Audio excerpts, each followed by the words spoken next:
দশভুজা আসতে এখনো কয়েক মাস বাকি, কিন্তু অষ্টভুজা রূপে মা ইতিমধ্যেই এসে গেছেন। আর সেই আগমনের স্থান আরিয়াদহ, উত্তর চব্বিশ পরগনার এই ছোট্ট জনপদে 200 বছরের বেশি সময় ধরে জাগ্রত আছেন মা বিন্ধ্যবাসিনী, দুর্গার এক অষ্টভুজা রূপ।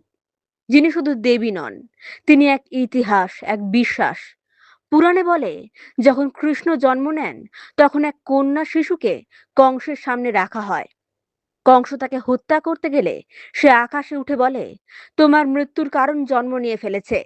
সেই দেবী পরে গিয়ে বাস করেন বিন্ধ্য পর্বতে, আর তখন থেকেই তার নাম বিন্ধ্যবাসিনী। অনেক বছর পরে এক জমিদার হরলাল সিংহ তীর্থ করতে গিয়েছিলেন সেই বিন্ধ্যাচলে। সেখানে মার পূজা দেখে তিনি গভীরভাবে অভিভূত হয়ে পড়েন।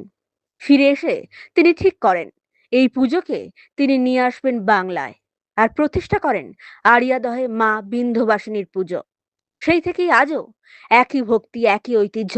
পুজোর সবচেয়ে বড় বিশেষত্ব, এটা শরৎকালের দুর্গাপূজা নয়, এটা হয় গ্রীষ্মকালে, জ্যৈষ্ঠ মাসে, যখন সারা বাংলা অপেক্ষা করছে দশভূজার আগমনের।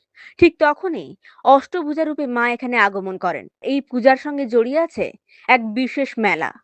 হাজার হাজার মানুষের ভিড় জমায়, ভক্তি, আনন্দ, উৎসব সব একসাথে মিশে যায় এই কয়েকটা দিনে। মূর্তির দিক থেকেও এই পূজা একেবারে আলাদা।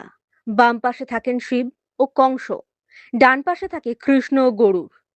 এ যেন পুরো পুরাণের গল্পটাই এক মূর্তির মধ্যে জীবন্ত হয়ে উঠেছে।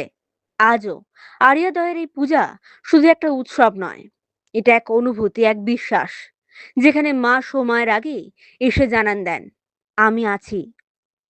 যেখানে ভক্তি আছে, সেখানে সময়ের বাঁধন নেই। মা চাইলে তিনি সময়ের আগেই চলে আসেন।